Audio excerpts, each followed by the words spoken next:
I woke up before the sun, the house still wrapped in silence, and immediately felt the weight of the day ahead.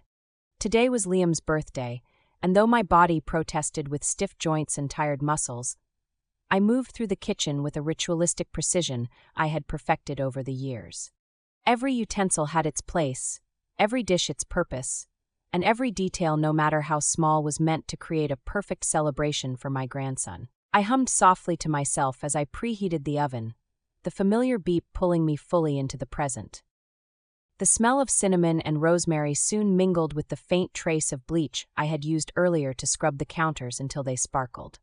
I stood for hours, chopping, stirring, and folding napkins into delicate fans,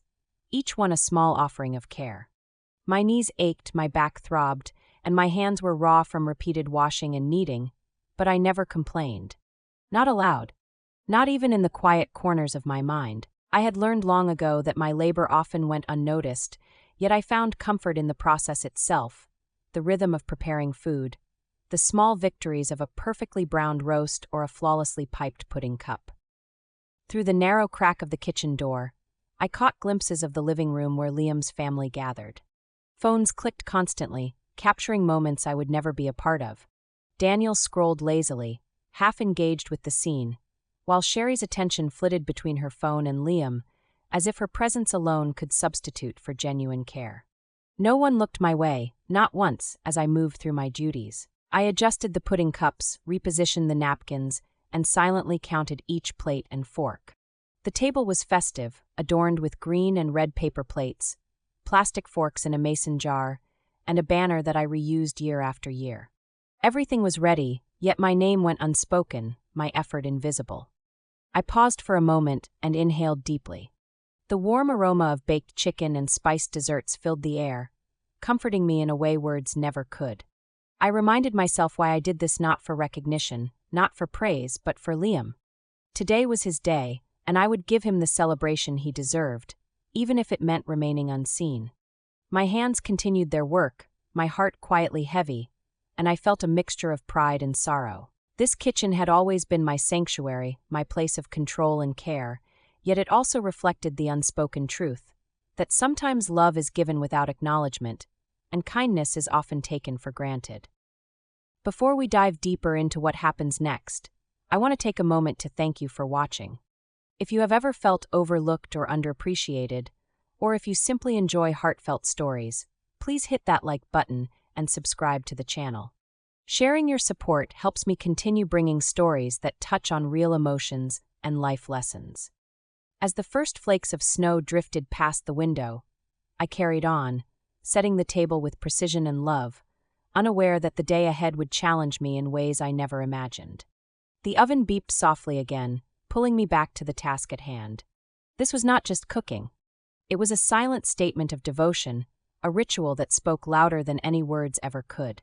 And in those moments, I promised myself to stay attentive, to give fully, but also to notice when my own heart and boundaries began to ache. The day had begun quietly, but its lessons were about to unfold, and I invite you to stay with me until the very end. Don't forget to like, subscribe, and hit the notification bell to follow along as this story continues, revealing truths about love, respect, and the quiet strength it takes to reclaim your own life. The celebration had reached its peak, the room filled with laughter, the scent of baked treats, and the soft murmur of conversation, yet I remained in the kitchen, a silent observer of the joyous chaos I had orchestrated. I moved carefully among the counters, adjusting a napkin here, sliding a pudding cup into place there, making sure every detail reflected the love and care I had poured into this day for Liam. While the family buzzed around in the living room, their attention absorbed by phones, small screens capturing moments that I would never appear in. The roast chicken sat golden and perfect on the cooling rack, steam rising lazily from its surface, mingling with the aroma of cinnamon-spiced pie and vanilla pudding,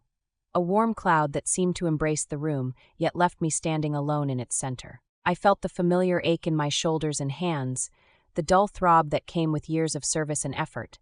But I paid it little mind,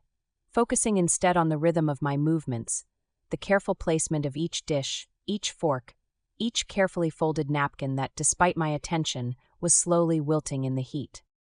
I had barely taken a breath when Liam, tiny and impulsive, dashed through the kitchen like a gust of wind, his small feet barely making a sound over the hum of activity in the other room. He reached past me, eager and impatient, for the candy bowl I had placed just within his reach, eyes shining with excitement and entitlement that I had seen growing over the years, yet still could not fully grasp. I gently reminded him to be careful, my voice soft but firm, a fragile thread of authority that barely registered amid his whirlwind energy. For a fleeting moment, our eyes met, and I caught the innocent mischief that had always been part of his charm. The same charm that had lulled me into thinking the occasional chaos was a small price for the joy of seeing him happy. But then the inevitable happened. His small hands knocked against the ceramic mug I was holding, the one brimming with warm cocoa I had just prepared, and in an instant, the scalding liquid spilled onto my chest, searing through the fabric and biting into my skin with a sudden, sharp heat that stole my breath and sent a shiver of pain down my spine. My knees buckled slightly as I staggered backward, clutching at the counter for support, a sharp gasp escaping my throat, but the sound barely registered in the festive noise of the room beyond. Liam froze, eyes wide, sensing perhaps the seriousness of his actions, yet the reaction I had hoped for never came from the adults around him.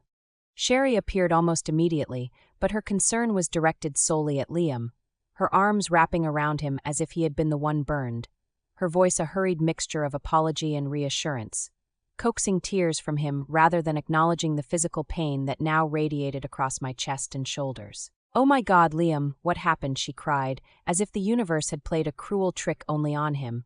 her focus never shifting to me, who had felt the full brunt of the accident, who now pressed a dish towel to my skin, the fabric damp and cool, offering only temporary relief. I tried to speak, to assure her that I was all right, but my words were swallowed by the flurry of activity and concern centered entirely on Liam, whose eyes now glistened with tears, shimmering with the kind of fear and guilt that demanded immediate attention. Daniel, seated comfortably with his laptop in the living room, glanced up just long enough to murmur, "He is just a kid, Mom.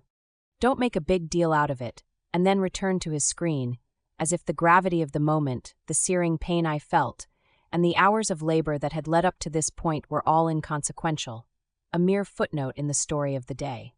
I pressed the towel more firmly to my chest, wincing as it did little to dull the burn, aware of the sticky trail of cocoa that now clung to my shirt,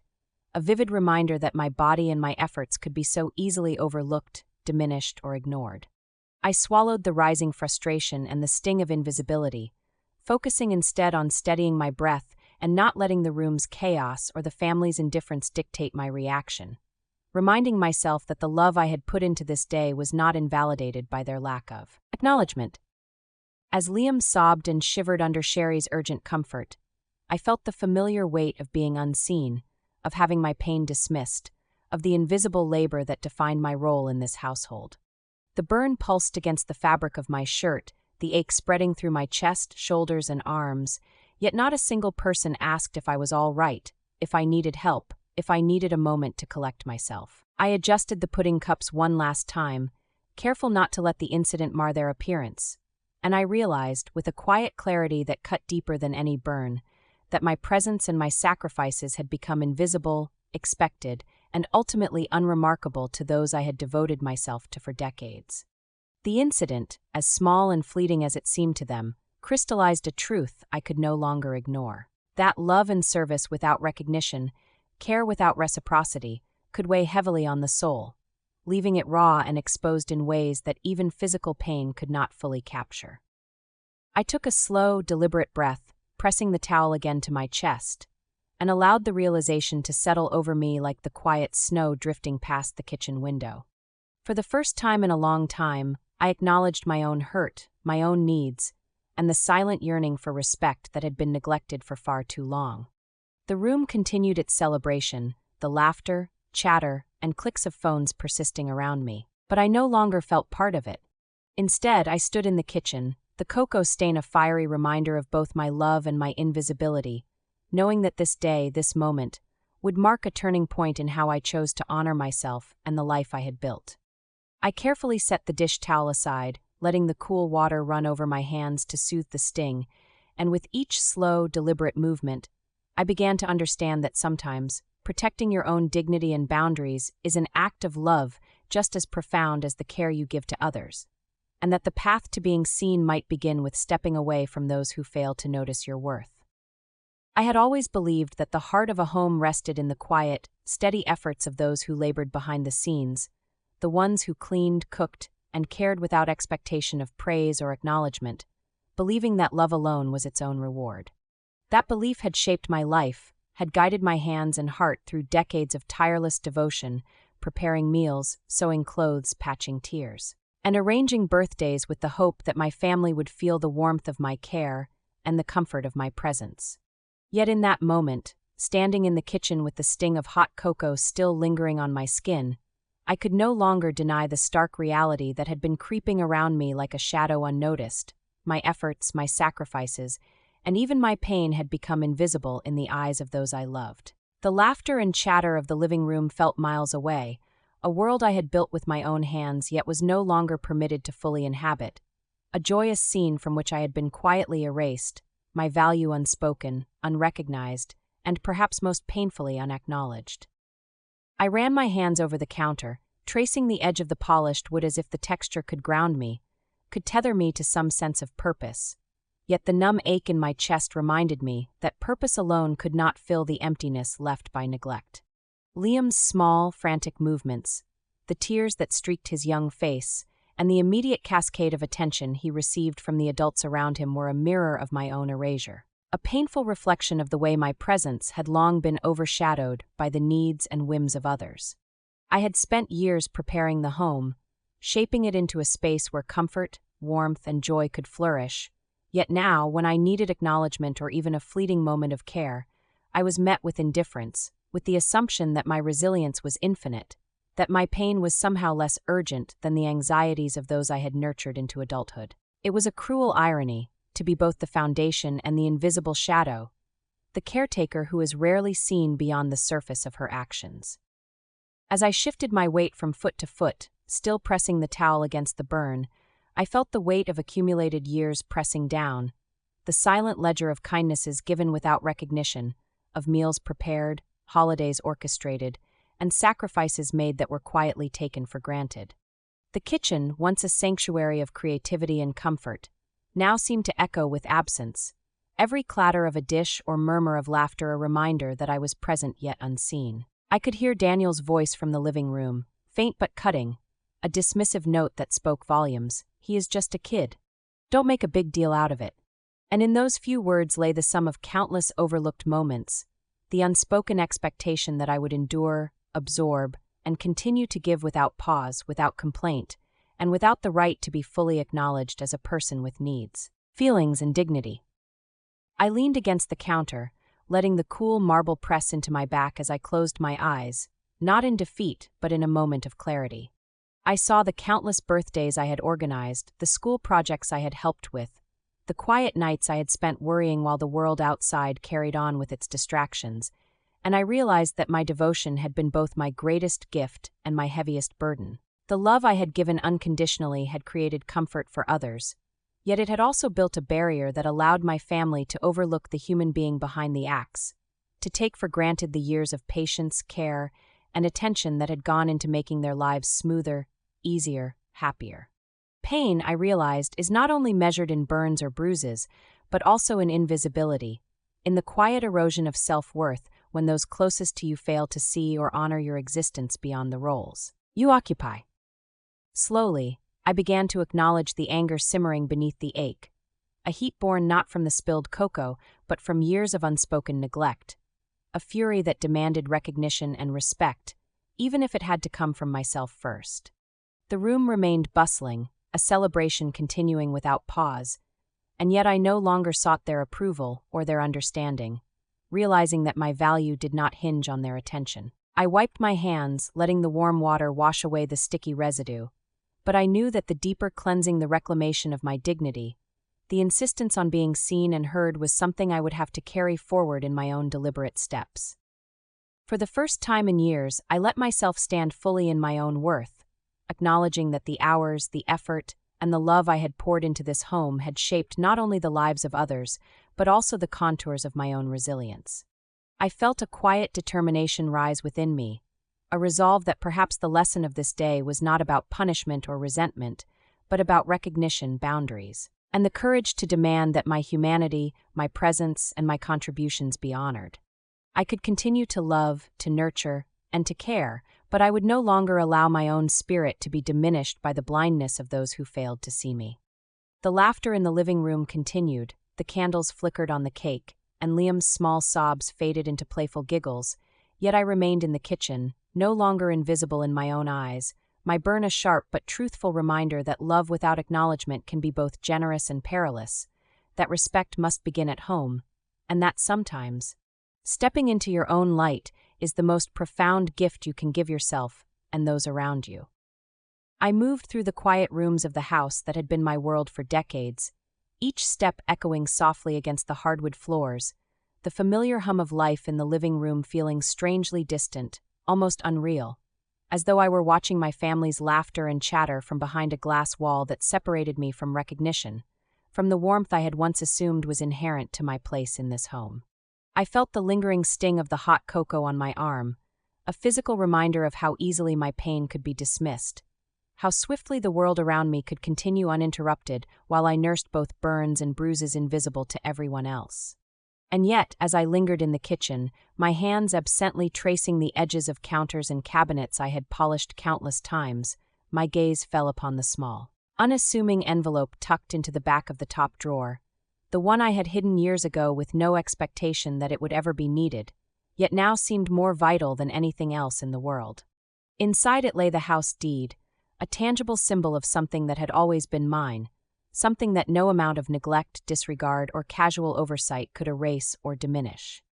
Holding the deed in my hands, I felt a strange mix of nostalgia, relief, and a quiet surge of power that had nothing to do with money or material wealth, but everything to do with control, recognition, and the reclamation of my own life. This piece of paper, yellowed slightly with age, carried with it the weight of decades of hard work, of patience, and of an unwavering commitment to a home that had sheltered generations, that had been the backdrop for birthdays, school projects, and countless meals prepared with love and care. I realized then that while my presence had often gone unnoticed, while my contributions had been taken for granted, and while my pain had been dismissed with a casual shrug or an excuse that children are careless, this deed reminded me that I still had agency, that I still had the right to assert myself, and that my choices and my boundaries could no longer be overlooked. It was more than legal ownership.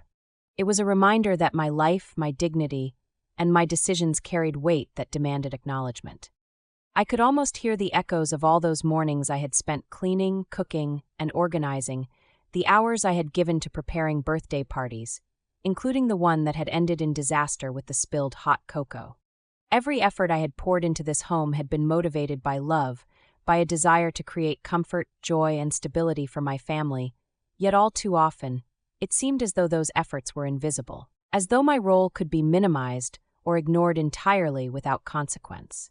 Holding the deed now, I felt a wave of validation, a recognition that even in the moments when no one else noticed, my actions had consequences, my presence mattered, and my value was independent of anyone's acknowledgement.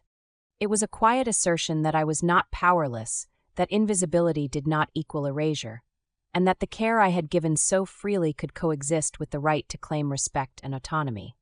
I traced the embossed letters of my name on the document, feeling the texture of the paper under my fingertips, and I was struck by a sudden clarity. The house, the walls, the rooms, and the memories were mine, not just in the abstract sense of having lived here or cared for it,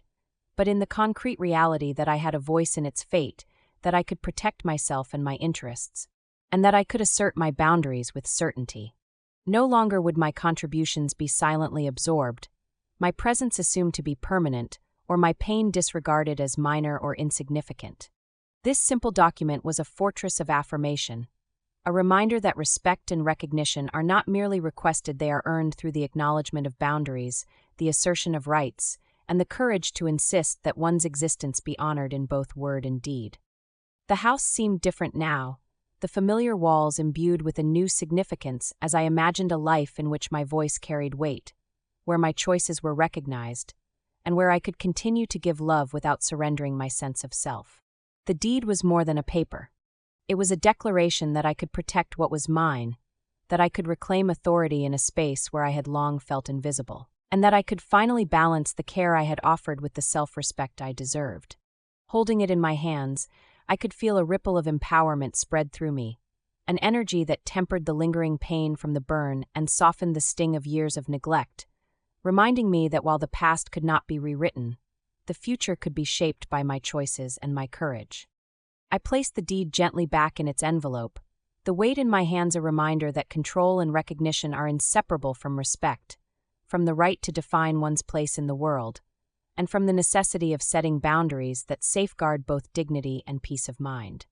The kitchen no longer felt like a space of unnoticed labor. It felt like the beginning of a new chapter, one in which I could remain a caretaker, a grandmother, and a nurturer, but one in which I would no longer sacrifice my own worth or ignore the quiet voice that insisted I be seen, heard, and respected. In that moment, I understood that the deed was more than legal proof of ownership. It was a symbol of reclamation, empowerment, and the unshakable reminder that, no matter what others may say or do, my life, my choices, and my presence mattered. I stood in the quiet of my bedroom, suitcase open on the bed, the soft hum of the house around me mingling with a strange mix of relief and apprehension as I contemplated the decision that had taken root in my heart long before the spilled cocoa and the dismissive words of those who should have cherished me, a decision that felt both terrifying and exhilarating in its clarity. The suitcase was half-packed, not with extravagant items or things of great material value, but with the essentials that would carry me toward a life that belonged solely to me, a life where my choices, my comfort, and my peace would no longer be subject to the whims, neglect, or unawareness of those who had taken my decades of care and devotion for granted. I ran my fingers over the folded clothes, the small keepsakes, the few personal items I had accumulated over the years, each piece a quiet declaration that I would carry with me the dignity and memory of a life well lived,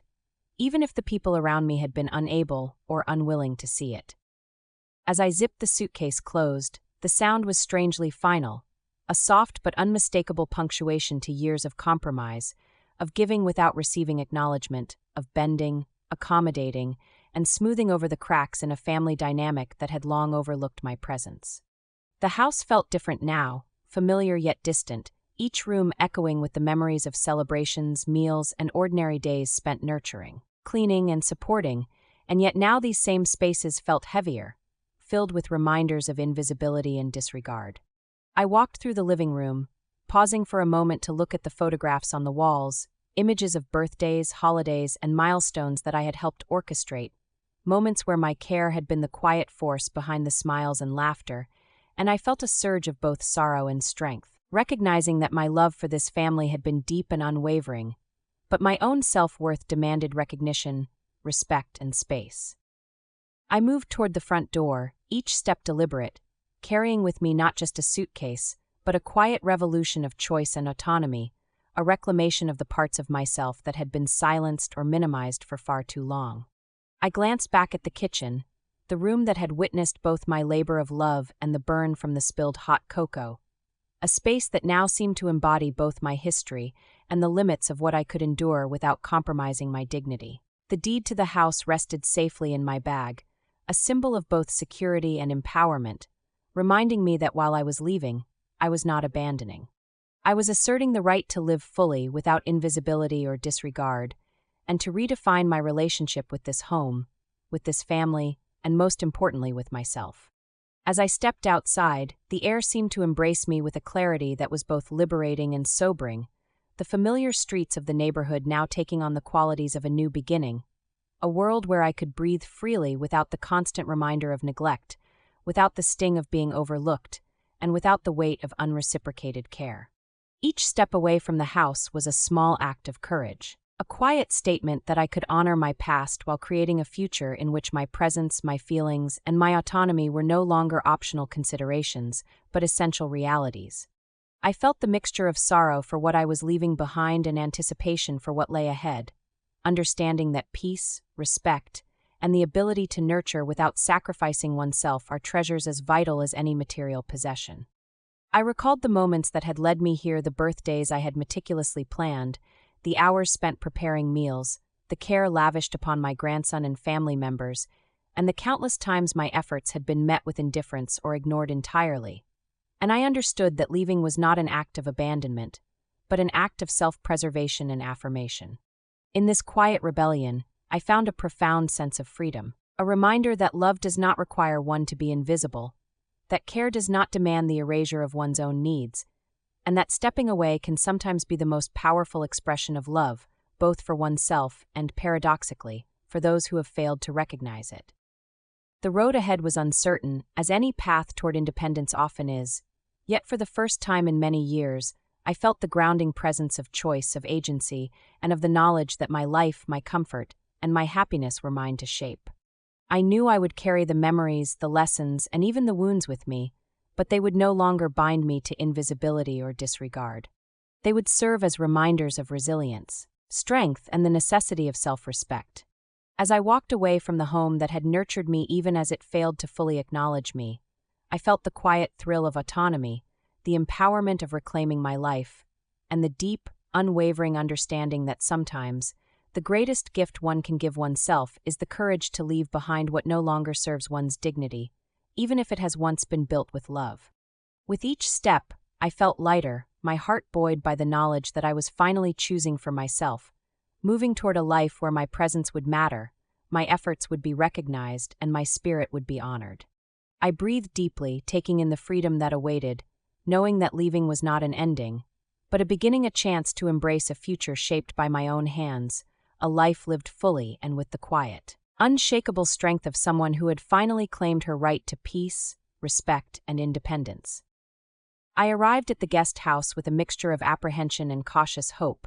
the familiar knots of anxiety and doubt twisting in my stomach as I wondered if I had made the right choice in leaving everything behind. Yet from the moment I stepped inside, a warmth greeted me that I had not felt in years, a welcome that was genuine, unassuming, and attentive, offering me a rare sense of being seen not as a caretaker or a background figure, but as a person whose presence mattered. The receptionist smiled with sincerity, not the distracted politeness I had grown accustomed to in my own home,